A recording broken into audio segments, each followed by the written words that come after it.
Hello friends, आप सभी का फिर एक बार स्वागत है इस यूट्यूब चैनल में जिसका नाम है स्टडी एट होम। आज की जो वीडियो आपके सामने है ये है विषय इतिहास की। आधुनिक भारत का इतिहास हम पढ़ेंगे इसमें। और हमारा जो आज का टॉपिक होगा वो होगा यूरोपियों का आगमन। ये जो टॉपिक है ये आपकी विभिन्न परीक्षाएं जैसे यूपीपीसीएस, एसएससी, यूपीएसआई, यूपीटीईटी, सीईटीईटी आदि जो विभिन्न प्रतियोगी परीक्षाएं हैं उनके लिए वीडियो आपके लिए उपयोगी होगी। तो हम शुरू करते हैं।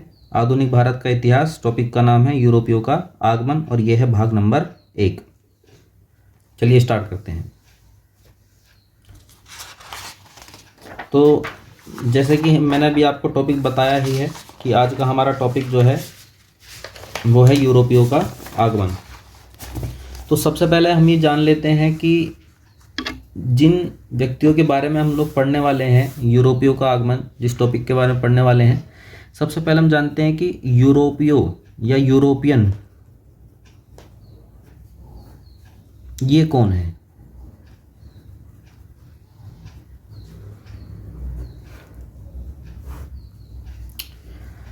देखिए, वीडियो को स्टार्ट करने से पहले, पढ़ाने से पहले मैं इस बारे में एक चीज़ और स्पष्ट कर दूं कि इस पूरी वीडियो का जो सार होगा वो है यूरोपियों के भारत आने का कारण।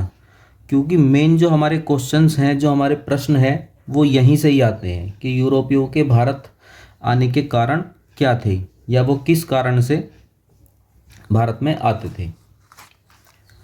तो सबसे पहले स्टार्ट कर देखते हैं यूरोपियन कौन है, ये कौन है। तो जैसे कि हम जानते ही हैं कि भारत जो हमारा देश है, भारत देश आज़ाद हुआ 15 अगस्त सन 1947 को आज़ाद हुआ। और आप सभी ये जानते ही हैं कि हमारा देश जब आज़ाद हुआ तो किसकी सत्ता से आज़ाद हुआ, किससे आज़ाद हुआ। तो आप सभी जानते हैं कि भारत आज़ाद हुआ अंग्रेज़ों से। किससे आज़ाद हुआ? अंग्रेज़ों से। अंग्रेज किस देश के निवासी थे? तो अंग्रेज़ निवासी थे इंग्लैंड के। यानी कि एक तरीके से हम कह सकते हैं कि भारत आज़ाद हुआ इंग्लैंड से। इंग्लैंड की सत्ता से भारत को आज़ादी मिली 15 अगस्त 1947 को। लेकिन हमें ये भी जानना ज़रूरी है कि भारत में केवल इंग्लैंड के जो लोग हैं, अंग्रेज, वो ही नहीं आए। इसके साथ साथ भारत में और भी देश के जो नागरिक थे, और भी देश के जो लोग थे, वो भी व्यापार करने के लिए भारत में आए थे। जैसे कि सबसे पहले भारत में जो आए थे वो कौन आए थे? पुर्तगाली, जो कि पुर्तगाल के निवासी थे। ठीक है, पुर्तगाली आए, फिर डच आए, फिर अंग्रेज आए, फ्रांसीसी आए और डेनिश आए और स्पेन के लोग भी जो है भारत में व्यापार करने के लिए कुछ समय के लिए आए। वो बात दूसरी है कि अंग्रेज अंत तक सत्ता बनाए रखने में कामयाब रहे। अंग्रेजों ने अपने रास्ते से इन सभी जो ये व्यापारी थे, इन देशों के जो व्यापारी लोग थे, इनकी जो कंपनियां थी, सेनाएं थी, अंग्रेजों ने इन सभी को हराते हुए भारत में अपनी सत्ता काबिज करी और 15 अगस्त 1947 तक भारत में अपने आप को बनाए रखा। तो ये जो विभिन्न जो देशों के नागरिक हैं, पुर्तगाली हैं, डच हैं, अंग्रेज हैं, फ्रांसीसी हैं, डेनिश हैं, अंग्रेज हैं इंग्लैंड के, इन्होंने विभिन्न समय तक भारत में विभिन्न क्षेत्रों में अपना शासन बनाए रखा। तो ये जो लोग हैं यही है यूरोपियन। क्योंकि इन लोगों का जो मूल स्थान है, जो निवास स्थान है, पुर्तगाली कहाँ के हैं? पुर्तगाल के। डच कहाँ के हैं? नीदरलैंड के। अंग्रेज हम जानते ही हैं कहाँ के हैं, अंग्रेज हैं इंग्लैंड के। फ्रांसीसी फ्रांस के, डेनिश डेनमार्क के और स्पेनिश जो हैं वो स्पेन के।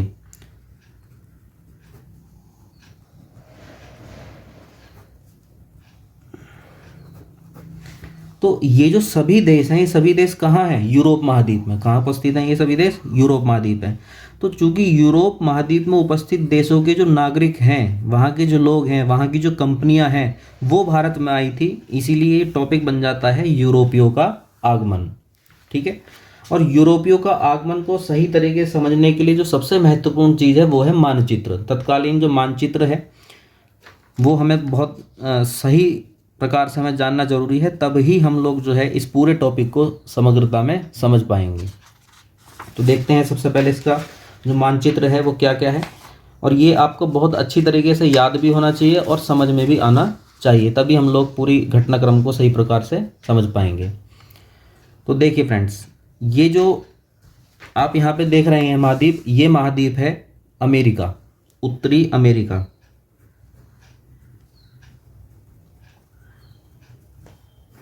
ये जो इसके नीचे ये छोटा सा महाद्वीप हम देख रहे हैं, ये महाद्वीप है दक्षिणी अमेरिका। ये मैंने आपको समझाने के लिए इस तरीके से बनाए हैं ताकि समझने में आसानी हो। ये जो महाद्वीप है, ये महाद्वीप है अफ्रीका, और ये जो महाद्वीप है, ये महाद्वीप है यूरोप, और यूरोप से ही लगा हुआ महाद्वीप है एशिया। और हमारा जो देश है भारत, भारत देश भी किसमें शामिल है? एशिया में ही है।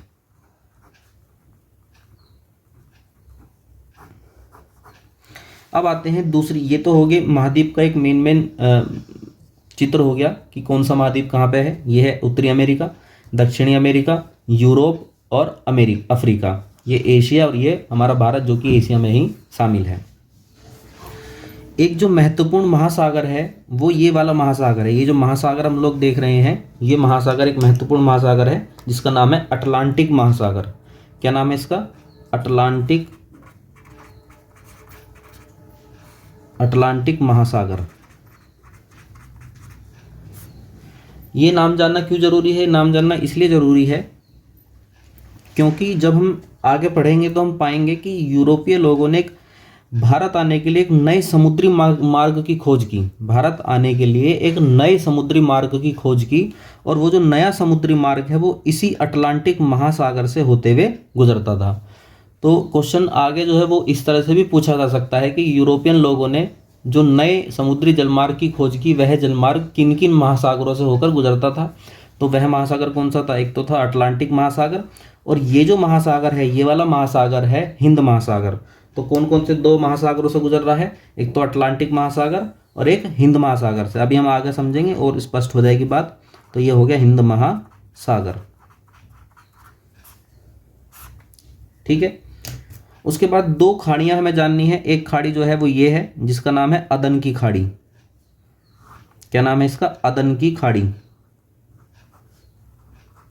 अदन की खाड़ी। और दूसरी ये जो खाड़ी है ये नाम है फारस की खाड़ी। मैं यहां लिख दे रहा हूं फारस की खाड़ी। ये दो खाड़ियां हमें जाननी जरूरी हैं क्योंकि ये जो है ये व्यापार के लिए इंपॉर्टेंट रास्ते बनाती थी। ये अदन की खाड़ी और ये फारस की खाड़ी, तो ये दोनों जो खाड़ियां हैं ये व्यापार के लिए महत्वपूर्ण मार्गों का काम करती थी। ये जो प्रायद्वीप हम देख रहे हैं, ये प्रायद्वीप है अरब प्रायद्वीप, जो कि एशिया का ही भाग है। किसका भाग है? एशिया का। मैंने इसे इस तरह से डार्क कर दिया है। ये है अरब प्रायद्वीप। कौन सा प्रायद्वीप है? अरब प्रायद्वीप, अरब प्रायद्वीप। ये है अरब प्रायद्वीप। और यहां एक सागर है जिसका नाम है काला सागर, ब्लैक सी, काला सागर। तो ये कुछ महत्वपूर्ण लोकेशंस हैं जो कि हमारे इस पूरे घटनाक्रम को, जिसका नाम है यूरोपियों का आगमन, उसे समझने में ये महत्वपूर्ण होगा। अगर हम इतनी लोकेशंस समझ पा रहे हैं तो हम अपने टॉपिक को आसानी से समझ पाएंगे। तो चलिए शुरू करते हैं। एक बार मैं दोबारा रिवाइज करते रहा हूँ। उत्तरी अमेरिका, दक्षिणी अमेरिका, यूरोप, अफ्रीका, काला सागर। ये काला सागर है, ये एशिया है, ये भारत जो कि एशिया का ही हिस्सा है, ये अदन की खाड़ी, ये फारस की खाड़ी।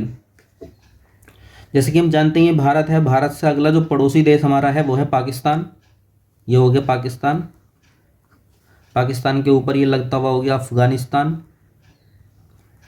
अफगानिस्तान, और फिर इराक, ये इराक हो गया। फिर ईरान, ये ईरान। ये सब एशिया में है। किस में है सब? ये एशिया में। भारत के ऊपर उसका पड़ोसी देश पाकिस्तान, ऊपर अफगानिस्तान, फिर इराक, फिर ईरान, और फिर ये एक महत्वपूर्ण जो हमारे पूरे घटनाक्रम के लिए सबसे ज़्यादा इंपॉर्टेंट होगा, फिर ये है तुर्की।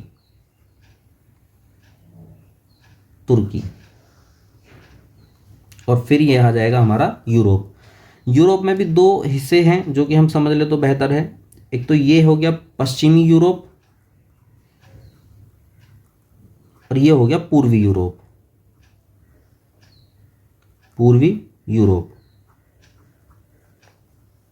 ठीक है, चलिए शुरू करते हैं।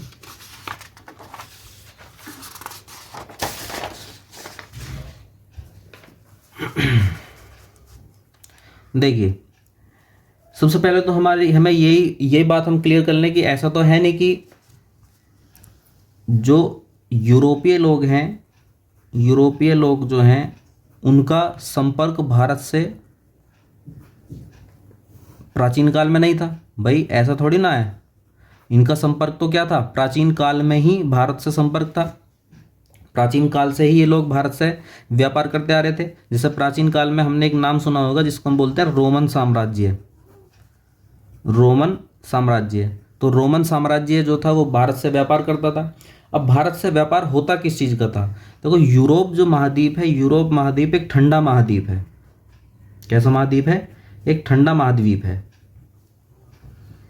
और ठंडा महाद्वीप होने के कारण यह प्राचीन काल में ये एग्रीकल्चर की, कृषि की दृष्टि से महत्वपूर्ण नहीं था। यानी कि यहाँ पे एग्रीकल्चर बहुत बेहतर तरीके से नहीं हो पाती थी। तो यहाँ के लोगों का जो जीवन जीने का जो साधन था या उनका जो भोजन जो था वो मुख्य रूप से था मांसाहार। इनका जो मुख्य भोजन था वो क्या था? मांसाहार। ठंडा महाद्वीप है, ठंडा महाद्वीप होने के कारण एग्रीकल्चर, कृषि बेहतर तरीके से हो नहीं पाती है। तो एग्रीकल्चर सरप्लस था नहीं, तो वहाँ खाने पीने के रूप में जो पदार्थ प्रयोग होता था वो मुख्य रूप से क्या होता था? मांसाहार। और मांसाहार यानी कि मांस को प्रिजर्व करने के लिए, यानी कि उसे रखने के लिए, काफ़ी लंबे समय तक रोक के रखने के लिए ताकि वो खराब ना हो, तो मांस को रोक कर रखने के लिए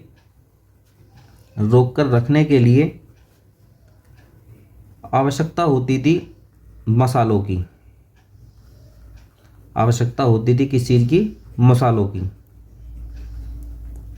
मसालों की आवश्यकता होती थी, जैसे काली मिर्च है, लौंग है, इस चीज़ की मसालों की आवश्यकता होती थी। समझ पा रहे हैं? यूरोप कैसा महाद्वीप है? ठंडा महाद्वीप है। ठंडा महाद्वीप होने के कारण एग्रीकल्चर जो है वो बेहतर तरीके से हो नहीं पाता है, एग्रीकल्चर सरप्लस है नहीं। तो वहाँ के लोगों का भोजन का मुख्य साधन क्या था? मुख्य भोजन क्या था? मांसाहार। और मांसाहार को ऐसा तो है नहीं कि एक पशु को पकड़ लिया उसे आज ही खाना है, नहीं। एक पशु काफ़ी दिन तक चलने वाला होता था खाने के लिए, तो उसे काफ़ी दिन तक रोक कर रखना होता था ना, ताकि वो खराब ना हो जाए। तो खराब ना हो इस चीज़ से बचाने के लिए आवश्यकता होती थी किस चीज़ की? मसालों की। और वो जो मसाले हैं, मसाले कौन? काली मिर्च। एक तो आवश्यकता हो गई खराब ना हो, दूसरा टेस्ट के लिए भी ज़रूरी था, टेस्ट बढ़ जाता था मसालों से। तो मसाले जैसे काली मिर्च, जैसे कि लौंग, ये जो मसाले हैं, इन मसाले की इन यूरोपीय लोगों को आवश्यकता होती थी। तो अब ये मसाले मंगाते कहाँ से थे? तो ये मसाले मंगाते थे भारत से। तो भारत से जाते थे मसाले, भारत से मसाले जो हैं वो यूरोप भेजे जाते थे। तो भारत क्या भेजता था इन्हें? मसाले। क्योंकि भारत और यूरोप की जो वेदर कंडीशन है, जो मौसमी दशाएं हैं, भिन्न भिन्न है। मसालों की खेती के लिए जो मौसम होना चाहिए वो होना चाहिए तेज धूप। तेज धूप या हम कह सकते हैं गर्म मौसम प्लस बारिश, अच्छी बारिश की आवश्यकता होती है। और ये जो परिस्थितियां हैं ये कहाँ बनती हैं? भारत का जो पश्चिमी तट है, भारत का जो पश्चिमी तट है, ठीक है, जिसको हम बोलते हैं मालाबार तट, मालाबार तट। तो भारत में परिस्थितियां यहाँ क्रिएट होती हैं। तो यहाँ पर भारत में मसालों का उत्पादन बहुत ज़्यादा होता था। तो मसाले जो हैं वो मसाले भेजे जाते थे भारत से यूरोप। और यूरोप से बदले में क्या मिलता था? तो यूरोप से बदले में मिलता था चांदी, सोना, हीरे, बहुमूल्य रत्न, ये सब चीज़ें मिलते थे। तो अभी तक हमने क्या बात करी? अभी तक हमने बात करी कि प्राचीन काल में जो यूरोप और भारत के बीच में व्यापार था, यूरोप और भारत के बीच में व्यापार किस चीज़ का था और क्यों था। तो एक बार मैं इसे दोबारा संक्षेप में बता देता हूँ। सपोज कीजिए ये है यूरोप और ये है भारत। यूरोप कैसा देश है? ठंडा, इसलिए एग्रीकल्चर नहीं हो पाती है। यहाँ जो खाने का मुख्य साधन है वो है मांसाहार। और मांसाहार होने की वजह से इन्हें आवश्यकता है मसालों की, ताकि ये मांस खराब ना हो और इस मांस का टेस्ट भी जो है वो बना रहे, बढ़िया टेस्ट उसमें आता रहे। तो इसलिए इन्हें आवश्यकता है मसालों की। और मसाले कहाँ उत्पादित होते हैं? वो होते हैं भारत में, क्योंकि भारत कैसा देश है? एक गर्म जलवायु वाला देश है, प्लस यहाँ पे बारिश भी होती है, तो उपरोक्त दोनों जो परिस्थितियाँ हैं उनके कारण यहाँ उत्पादित होते हैं मसाले। तो वो जो मसाले हैं, भारत से जाते हैं मसाले, और यूरोप से आता है हीरे जवाहरात, रत्न, सोना, चांदी, ये सब चीज़ें। ठीक है, तो ये व्यापार जो है प्राचीन काल में इस तरीके से होता था। प्राचीन काल के साथ साथ ये व्यापार जो है मध्यकाल में भी ये व्यापार कंटिन्यू रहा। मध्यकालीन प्राचीनकालीन जो राजा महाराजा थे, शासक थे, उन्होंने इस व्यापार को लगातार कंटिन्यू रखा। अब हम देखते हैं व्यापार के मार्ग क्या क्या थे। भाई व्यापार होगा तो कुछ ना कुछ रास्ता तो होगा, तो ये जो व्यापार के मार्ग हैं, ये मार्ग हमें समझने हैं। तो प्राचीन काल में और मध्यकाल में व्यापार के दो मार्ग प्रचलित थे। एक मार्ग तो था ये जो कि स्थलीय मार्ग था, कि ये भारत का पश्चिमी तट हो गया, मालाबार तट हो गया। इस मालाबार तट से मसाले जो हैं इस स्थलीय मार्ग से गुजरात, गुजरात से होते हुए पाकिस्तान, फिर पाकिस्तान से इराक, ईरान और फिर तुर्की। ठीक है, और तुर्की, देखो सबसे जो इम्पोर्टेंट चीज़ है वो है तुर्की की लोकेशन। तुर्की जो है मुख्य रूप से तो कहाँ है, एशिया में है, लेकिन इस तुर्की का छोटा सा भाग यूरोप में भी शामिल है। छोटा सा भाग इसका कहाँ शामिल है, यूरोप में शामिल है। तो तुर्की मुख्य रूप से तो कहाँ है, एशिया में, लेकिन तुर्की का छोटा सा जो भाग है, एक जल संधि पड़ेगी, एक जल संधि है जिसका नाम है बास्पोरस की जल संधि।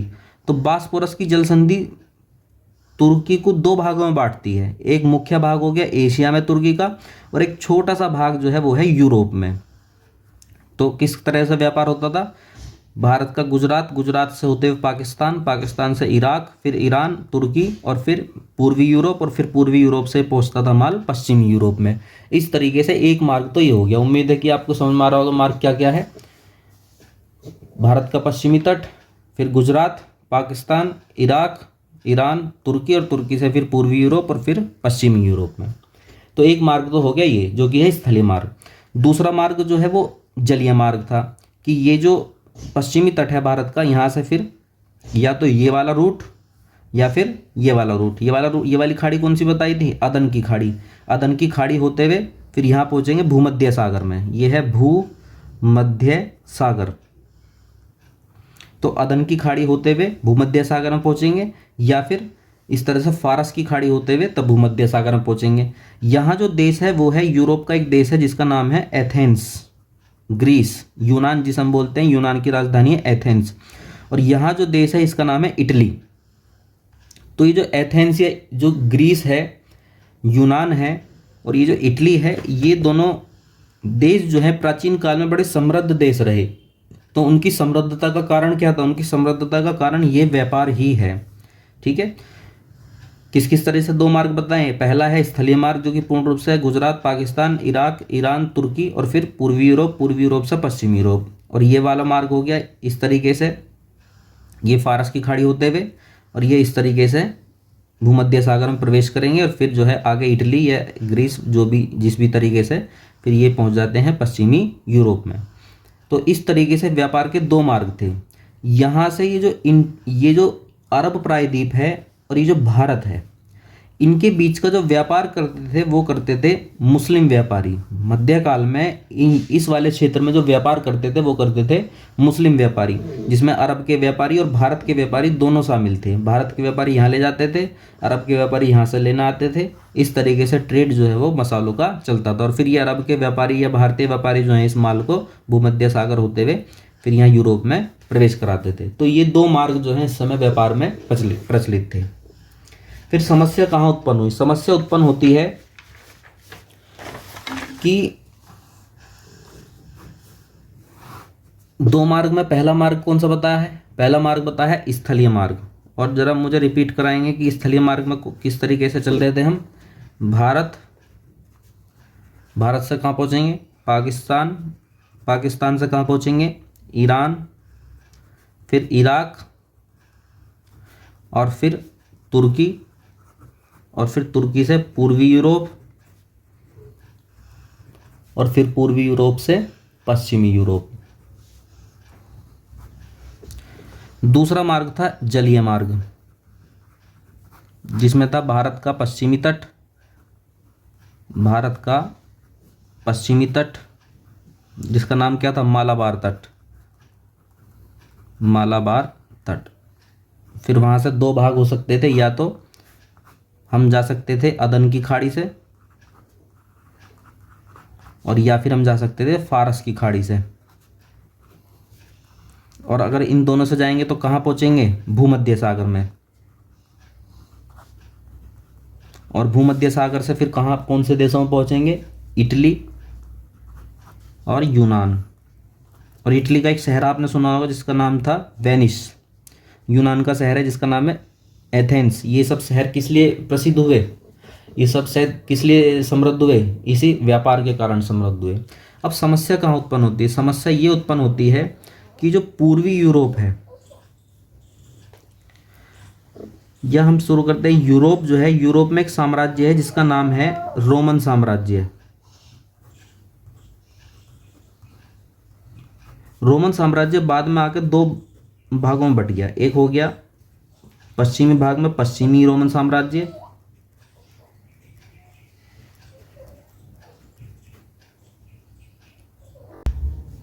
और पश्चिमी रोमन साम्राज्य, सॉरी पूर्वी रोमन साम्राज्य।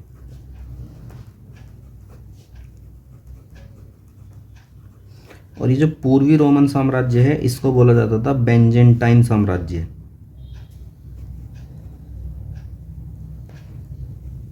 बेंजेंटाइन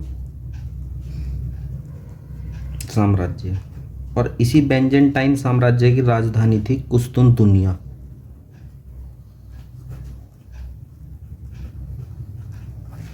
मैप में देखते हैं इस बार।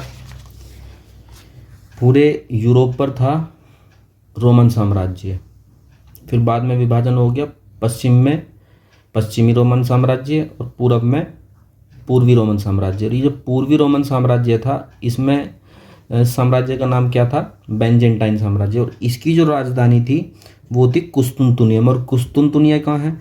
कुस्तुनतुनिया है तुर्की में। और कौन से वाले तुर्की में? उस वाले तुर्की में जो कि यूरोप में शामिल है। बताया था ना कि तुर्की का मुख्य हिस्सा तो एशिया में है लेकिन छोटा सा भाग यूरोप में है।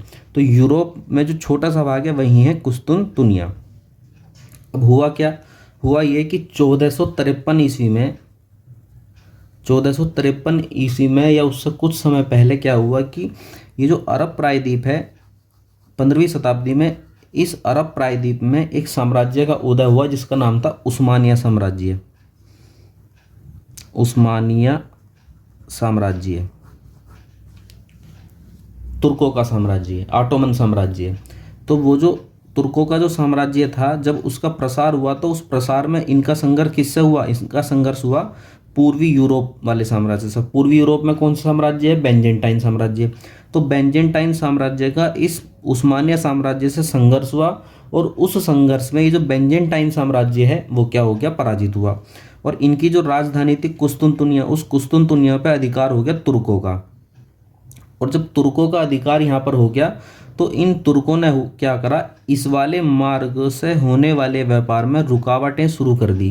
किस तरीके से रुकावटें शुरू कर दी? जैसे यहाँ से आने वाले सामान पर टैक्स बहुत ज़्यादा लगने लगे, जगह जगह पे चुंगी लेना शुरू कर दिया, जगह जगह पे टैक्स लेना शुरू कर दिया, जो व्यापारी थे उनका उत्पीड़न करना शुरू कर दिया, जो सामान आता था उसे लूटना शुरू कर दिया।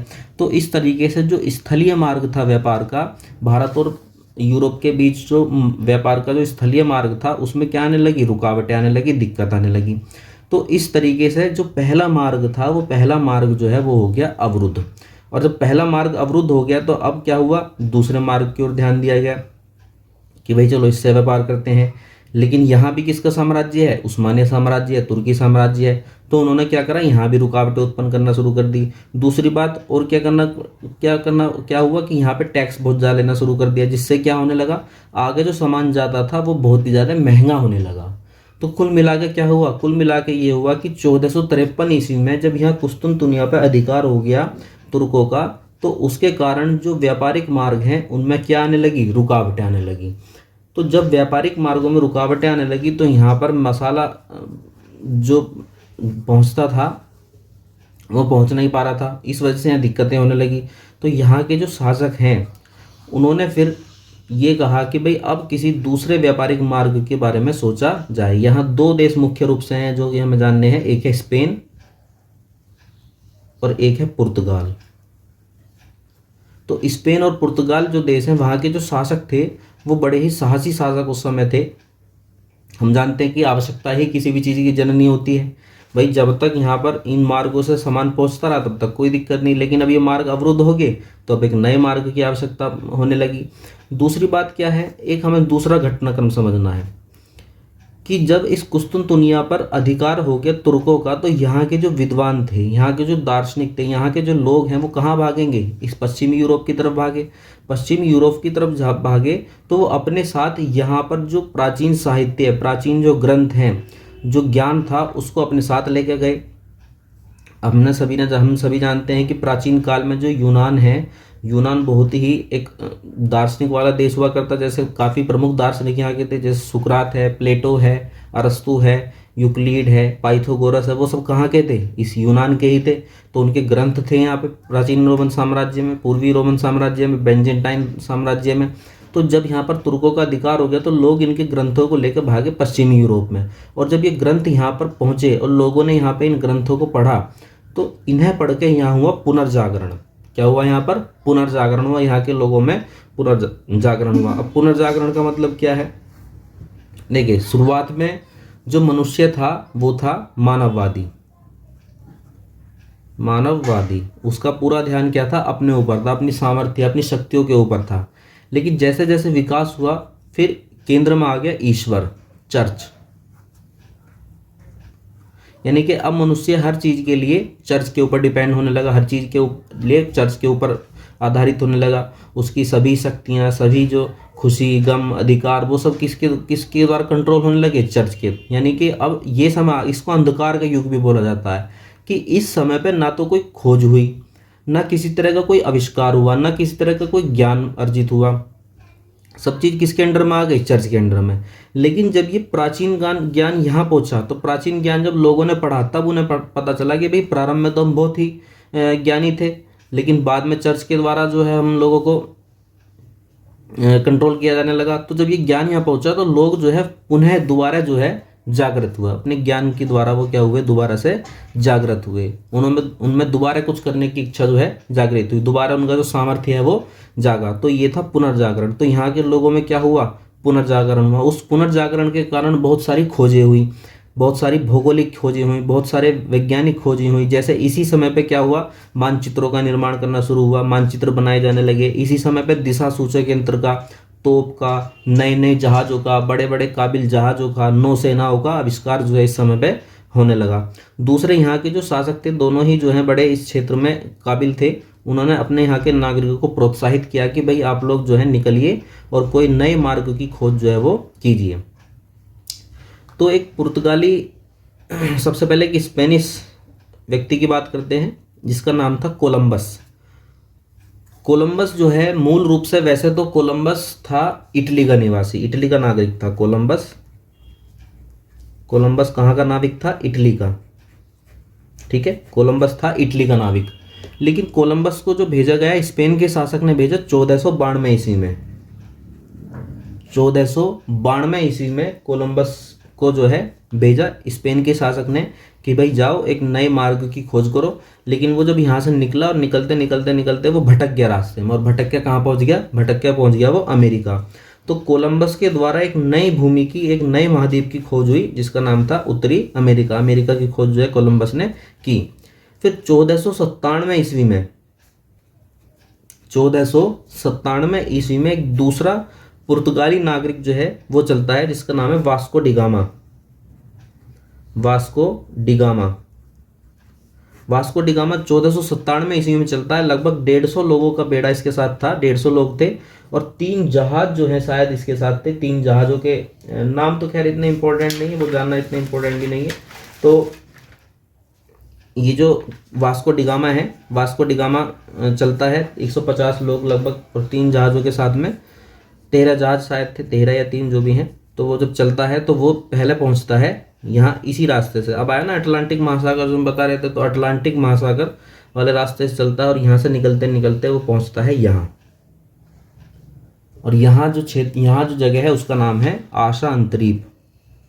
आशा अंतरीप, या इंग्लिश में इसे अंतरीप, इंग्लिश में हम इसे बोलते हैं Cape of Good Hope. Cape of Good Hope. तो यहाँ वो पहुंचता है और यहाँ उसे मिलता है एक अरब व्यापारी जिसका नाम था अब्दुल मनीक। अब्दुल मनीक, और इसको अरब व्यापारी कहें या इसको हम कह सकते हैं पथ प्रदर्शक। पथ प्रदर्शक था ये, क्योंकि ये जो अब्दुल मनीक था ये पहले भारत और अरब के बीच में होने वाले व्यापार में शामिल था।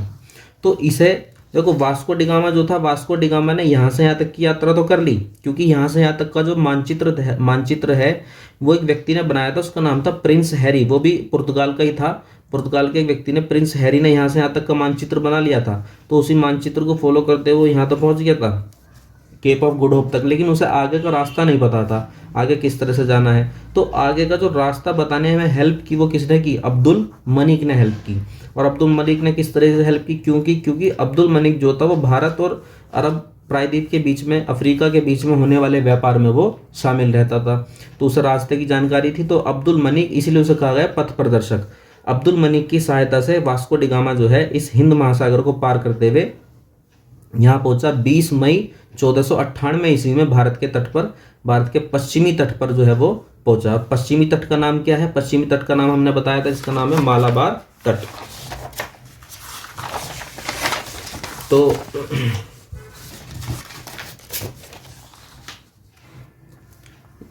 ये हो गया केप ऑफ गुड होप, और ये हो गया भारत का पश्चिमी तट जिसका नाम है मालाबार तट। तो केप ऑफ गुड होप से चलते हुए हिंद महासागर, ये हिंद महासागर है, हिंद महासागर को पार करते हुए वो पहुंचा और यहाँ पहुंचा पश्चिमी तट पर जिसका नाम है मालाबार तट। और मालाबार तट में ये जो क्षेत्रीय तट है जिसका नाम है कोचीन, क्या नाम है इसका? कोचीन। तो ये जो कोचीन तट है, यहाँ एक राज्य है जिसका नाम है कालीकट, छोटा सा क्षेत्र है कालीकट। कालीकट का जो राजा है जमोरिन, जमोरिन ने इसका स्वागत किया।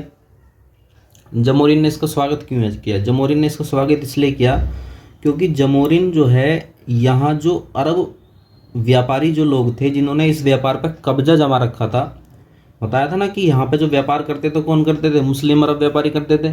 तो उन्होंने जो यहाँ जो कब्जा जमाया हुआ था, तो जमोरिन को ये महसूस हुआ, उसे उम्मीद हुई कि शायद इस कब्जे पर कुछ कब्जा ये कम हो जाए, या इस व्यापार में जो है इनकी भागीदारी, अरबों की व्यापारी भागीदारी जो वो क्या हो, कम हो जाए। तो इसलिए जमोरिन ने क्या कहा? वास्को डिगामा का स्वागत किया। और वास्को डिगामा जब यहाँ से वापस काली मिर्च और मसाले वगैरह लेकर लौटा, पुर्तगाल की जो राजधानी है, पुर्तगाल की राजधानी है लिस्बन। लिस्बन जब वो पहुंचा, पुर्तगाल की राजधानी जब वो लिस्बन पहुंचा, तो वहां उसने जब ये सामान बेचा तो 60 गुना मुनाफा जो है उसे हुआ। अब ये सोचिए कि यूरोप से अटलांटिक, पूरे अटलांटिक महासागर को पार करते हुए यहाँ आना, और फिर पूरे हिंद महासागर को पार करते हुए यहाँ आना, एक बड़ा जोखिम भरा और खर्चीला काम तो था। लेकिन ये यूरोपीय लोग फिर भी इसे करने के लिए तैयार थे। तो क्यों तैयार थे भाई? इतना ज़्यादा मुनाफा था, 60 गुना मुनाफा जो उसे व्यापार में हो रहा है, इतना ये मुनाफा वो है कि अपना खर्चा निकालने के बाद 60 गुना मुनाफा उसे हुआ है। तो इस तरीके से जो यूरोपीय यात्री थे, नाविक थे, साहसी लोग थे, उन्होंने एक वैकल्पिक मार्ग की खोज की। अटलांटिक महासागर से होते हुए यहाँ पहुंचे केप ऑफ गुड होप, और केप ऑफ गुड होप से जो है वो भारत के पश्चिमी तट पर पहुंचे। तो इस प्रकार से हमने देखा कि किस तरीके से एक नए वैकल्पिक मार्ग की खोज होती है और क्या क्या कारण थे। एक बार हम पुनः जो है इन चीज़ों को एक बार रिवाइज कर लेते हैं। तो यदि हमें कारण मुख्य रूप से देखने हो तो कारण क्या है, क्या कारण हम देख सकते हैं? पहला तो यह है कि जो प्राचीन मार्ग थे व्यापार के, प्राचीन मार्ग का अवरुद्ध हो जाना। प्राचीन मार्ग क्या हो गए? अवरुद्ध हो गए। दूसरा कारण था पुनर्जागरण, कि यूरोप में क्या हुआ? पुनर्जागरण हुआ। पुनर्जागरण के कारण वैज्ञानिक खोजें हुई, भौगोलिक खोजें हुई, नए नए स्थान की खोज हो पाई है, जिससे नए नए यंत्रों की खोज हुई है, जिससे कि जो उस समय के जो लोग थे उन्हें जानकारियाँ मिली, जानकारियाँ बढ़ी, उनमें हिम्मत आई कि हम भी नए क्षेत्रों की खोज करें, व्यापार के लिए बाहर निकलें, लाभ कमाएं। तो पुनर्जागरण था, प्राचीन मार्ग का अवरुद्ध हो जाना है। तो और दूसरे क्या कारण हो सकते हैं? मसालों के व्यापार में मुनाफा, मसालों के व्यापार में मुनाफा, मसालों के व्यापार में जो अत्यधिक मुनाफा था, उस मुनाफे ने भी यहाँ यूरोप के लोगों को भारत आने के लिए प्रेरित किया। तीसरा क्या कारण हो सकता है? मसालों की बहुत ज़्यादा डिमांड, मसालों की अत्यधिक डिमांड, मसालों की अत्यधिक मांग होना भी इसका एक मुख्य कारण हो सकता है। तो ये था हमारा पूरा टॉपिक कि किस तरह से यूरोपियों का आगमन जो है। और हाँ, एक मुख्य कारण, एक और कारण भी था कि ईसाई धर्म का प्रसार, ईसाई धर्म का प्रसार।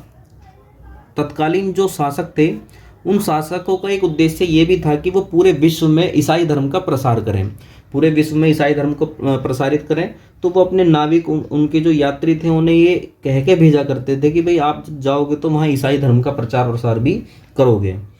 तो ये मुख्य कुछ कारण थे जिनके कारण से ये यूरोपीय लोग जो है भारत में आए, नए मार्गों की खोज की।